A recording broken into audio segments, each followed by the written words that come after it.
الحمد لله الذي مكننا في إحسانه وإنعامه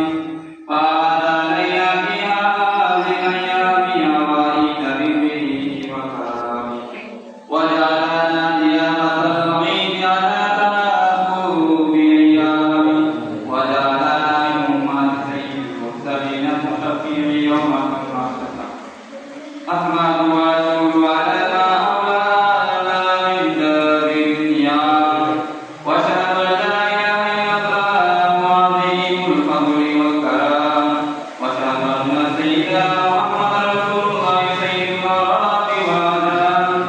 اللهم صل وسلم على سيدنا محمد وعلى آله وصحبه مع المهاجرين والكفار أما بعد فهذا يوم الوفاء والصدق والإقرار بين جماعة المسلمين يا الله